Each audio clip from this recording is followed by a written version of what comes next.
Hello students, welcome to RH chemistry. KE ಅವರಲ್ಲಿ ನನ್ನ request ಇಷ್ಟೇ, ಬಹಳ ದಿನದಿಂದ ಈ ರಿಕ್ವೆಸ್ಟ್ ಮಾಡ್ತಾ ಇದ್ದೀನಿ, ಈಗಲೂ ಕೂಡ ಮಾಡ್ಕೊಳ್ತಾ ಇದ್ದೀನಿ. ತಾವು ಒಂದು ಶೆಡ್ಯೂಲನ್ನು ಕೊಡಬೇಕಾದ್ರೆ ದಯವಿಟ್ಟು ಯೋಚನೆ ಮಾಡಿ ಕೊಡಿ. ನಮ್ಮ ವಿದ್ಯಾರ್ಥಿಗಳ ಜಾಗದಲ್ಲಿ, ಪಾಲಕರ ಜಾಗದಲ್ಲಿ ನಿಂತ್ಕೊಂಡು ಯೋಚನೆ ಮಾಡಿ ಒಂದು ಶೆಡ್ಯೂಲನ್ನು ಕೊಡಿ ಅಂತ ಕೇಳ್ಕೊತೀನಿ.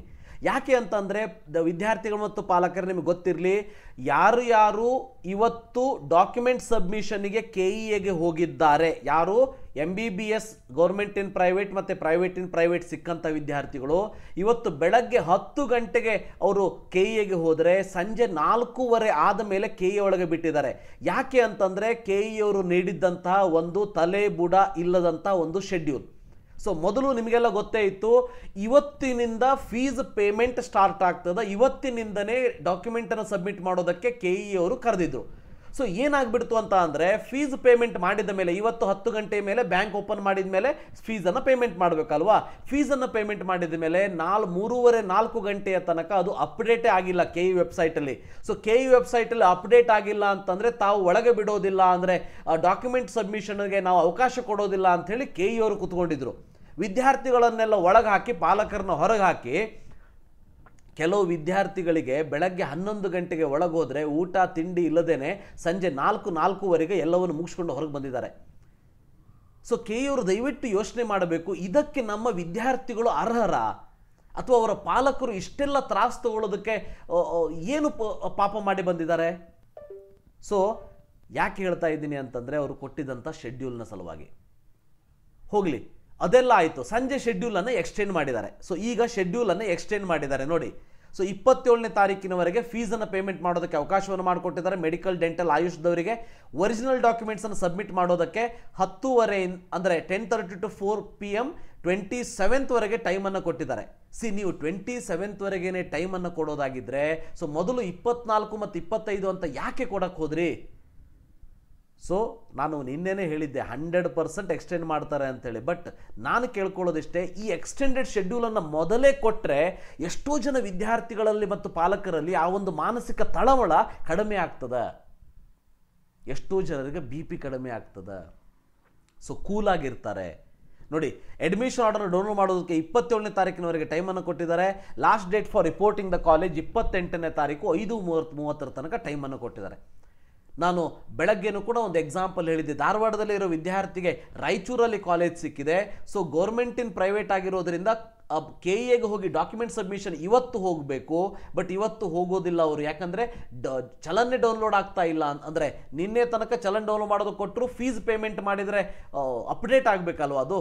ಅದಕ್ಕಾಗಿ ಇವತ್ತು ರಾತ್ರಿ ಬಿಟ್ಟು ನಾಳೆ ಬೆಂಗಳೂರಿಗೆ ಹೋಗಿ ನಾಡಿದ್ದೇ ಕಾಲೇಜಿಗೆ ಹೋಗಿ ಅಡ್ಮಿಷನ್ ಮಾಡುವಂತಹ ಒಂದು ಸಂದರ್ಭ ಅವರಿಗೆ ಬಂದಿತ್ತು. ಬಟ್ ಈಗ ಶೆಡ್ಯೂಲ್ ಎಕ್ಸ್ಟೆಂಡ್ ಆಗಿರೋದ್ರಿಂದ ಡೆಫಿನೆಟ್ಲಿ ಅವರಿಗೆ ಹೆಲ್ಪ್ ಆಗಿದೆ. ಆದರೆ KE ಅವರು ವರ್ಷದಿಂದ ವರ್ಷಕ್ಕೆ ತಮ್ಮ ಈ ಒಂದು ರೀತಿಯಲ್ಲಿ ಬದಲಾವಣೆಗಳನ್ನು ದಯವಿಟ್ಟು ಮಾಡಿಕೊಳ್ಳಿ.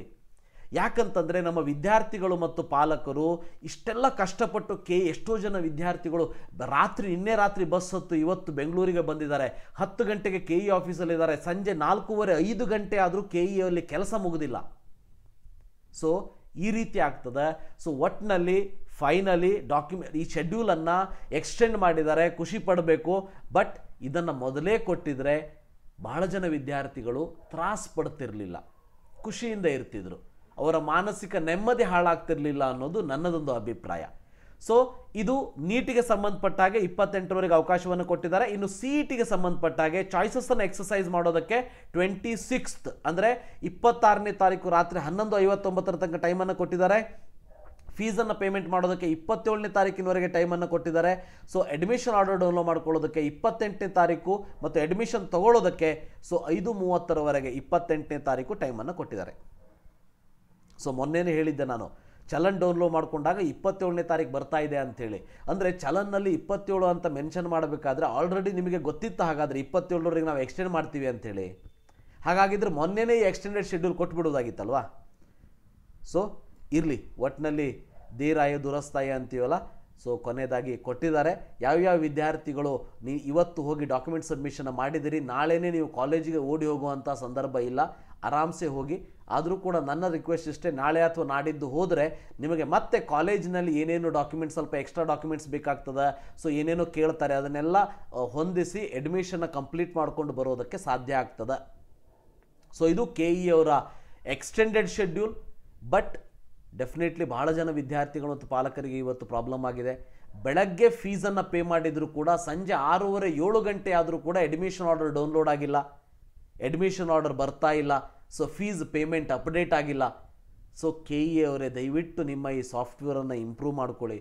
ಒಂದು ಒಳ್ಳೆಯ ಸಾಫ್ಟ್ವೇರ್ ಕಂಪನಿಗೆ ಬಿಡ್ಡನ್ನು ಕರೆದುಬಿಟ್ಟು ಕೊಡಿ. ಸೊ ನಮ್ಮ ವಿದ್ಯಾರ್ಥಿಗಳು ಮತ್ತು ಪಾಲಕರು ಇಷ್ಟೆಲ್ಲ ತ್ರಾಸು ತಗೊಳ್ಳೋ ಅಷ್ಟು ಅರ್ಹತೆ ಅವರಿಗಿಲ್ಲ. ಇದಕ್ಕೂ ಜಾಸ್ತಿಯ ಸುಖವನ್ನು ಅನುಭವಿಸುವಂಥ ಅರ್ಹತೆ ಅವರಿಗಿದೆ. ಯಾಕಂದರೆ ಇಷ್ಟು ಕಷ್ಟಪಟ್ಟು ವಿದ್ಯಾರ್ಥಿಗಳು ಓದಿದ್ದಾರೆ, ಅವರಿಗೆ ಒಂದು ಒಳ್ಳೆಯ ಸೀಟು ಸಿಕ್ಕಿದೆ.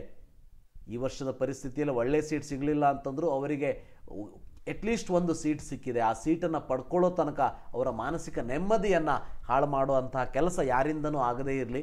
ಎಲ್ಲ ಕೆಲಸಗಳು ಸುಲಭವಾಗಿ ಆಗಲಿ, ನಿಮ್ಮ ಅಡ್ಮಿಷನ್ ಕಾಲೇಜಿನಲ್ಲಿ ಕರೆಕ್ಟಾಗಿ ಆಗಲಿ, ಎಲ್ಲರೂ ಖುಷಿಯಿಂದ ಇರಿ ಅಂತ ಹೇಳ್ತಾ ಈ ಒಂದು ವಿಡಿಯೋವನ್ನು ಇಲ್ಲೇ ಮುಗಿಸೋಣಂತೆ. Thank you. Have a nice day.